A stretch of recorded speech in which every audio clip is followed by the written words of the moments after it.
Welcome to Mega Nine TV.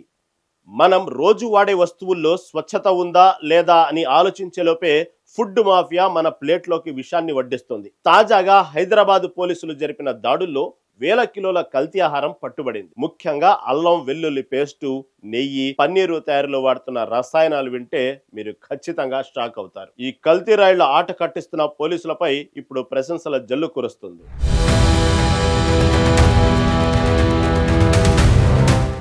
Rajendra Nagar మరియు టప్పాచుబుత్తర ప్రాంతాల్లో పట్టుబడ్డ అల్లం వెల్లుల్లి పేస్టు తయారీలో వాడేటువంటి అతి ప్రమాదకరమైనటువంటి కెమికల్స్ వాడుతున్నారు. అల్లం వెల్లుల్లి పేస్టు తెల్లగా చిక్కగా కనిపించడానికి ఈ రసాయనాలను వాడుతూ ప్రజల ప్రాణాలతో చెలగాటమాడుతున్నారు. అంతేకాదు, రంగు కోసం lemon, yellow synthetic food colour కూడా వాడుతున్నట్లు పోలీసులు గుర్తించారు.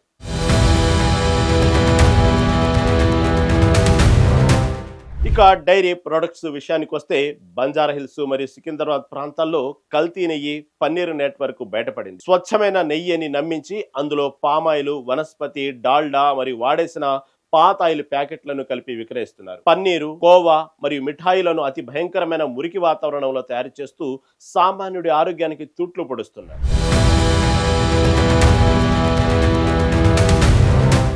చార్మినార్ మరియు జియాగూడలో జరిగిన దాడులు మరీ దారుణం. కుళ్ళిపోయిన కూరగాయలతో పచ్చళ్లు, ఫంగస్ పట్టిన డ్రై ఫ్రూట్స్ మార్కెట్లోకి వస్తుండగా పోలీసులు అడ్డుకున్నారు. సుమారు 1155 కిలోల కల్తీ పేస్టు మరియు 3892 కిలోల కల్తీ డైరీ ప్రొడక్ట్స్ సీజ్ చేశారంటే పరిస్థితి ఎంత తీవ్రంగా ఉందో అర్థం చేసుకోవచ్చు.